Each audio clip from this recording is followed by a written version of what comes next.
नमस्कार दोस्तों, आज एक फिर नए रोचक तथ्य के सामने हम आपके सामने पेश हुए हैं। हमारा आज नया तथ्य है कि नदियों में सिक्के क्यों फेंके जाते हैं। आप, हम या फिर पूरे भारत में कहीं भी लोग जाते हैं तो ये कह के फेंकते हैं कि छोटा बच्चा है, इसके जो सिक्के हैं उतार के नदियों में फेंक दो। लेकिन ऐसा क्यों किया जाता है? बुजुर्ग हो, अगर किसी घर में नई शादी हुई है तो नदियों में या झीलों में, तालाबों में, बीच में पड़ने वाले जो जलाशय होते हैं उसमें सिक्के क्यों फेंके जाते हैं? इसके पीछे क्या कोई अंधविश्वास है या फिर विज्ञान है? आइए इसी के बारे में हम चर्चा करने वाले हैं। तो अगर हम बात करें तो नदियों में सिक्के क्यों फेंके जाते हैं, तो उसी के बारे में चलिए। तो देखिए, अब सबसे पहले हम बता आप पहले सिक्के किस धातु के बने होते थे। तो जो आज से पहले सिक्के रहते थे वो तांबा धातु के बने होते थे, ठीक है। आज अब किस सिक्के के धातु के सिक्के बनते हैं? वो बनते हैं किसके? गिलट, ठीक है, स्टील के बनते हैं, ठीक है। वो धातु अब तांबा धातु के सिक्के देखने को नहीं मिलता है।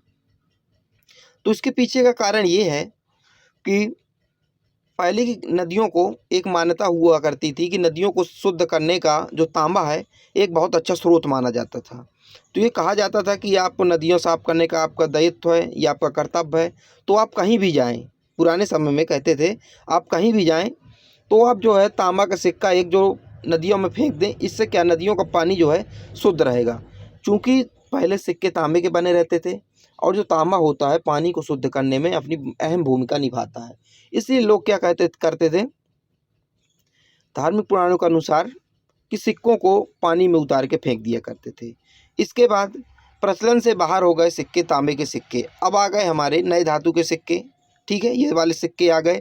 और उसी परंपरा को चलते हुए अब लोग इसी को मानते हुए सिक्के फेंक देते हैं, नाप कि इनसे पानी शुद्ध नहीं होता है। तो अगर आसान शब्दों में कहा जाए तो तांबा पानी को शुद्ध करता है। यही कारण है कि नदियों को साफ करने के लिए तांबे के सिक्के फेंके जाते थे। क्योंकि पहले तांबे के सिक्के फेंके जाते थे, अब तांबे के सिक्के नहीं हैं, लेकिन वही मान्यता पुराने समय से अभी तक चली आ रही है, ठीक है। तो चलिए मिलते हैं एक बार फिर नए वीडियो, नए रोचक तथ्य के साथ। तब तक हमारे चैनल को सब्सक्राइब कर लीजिएगा।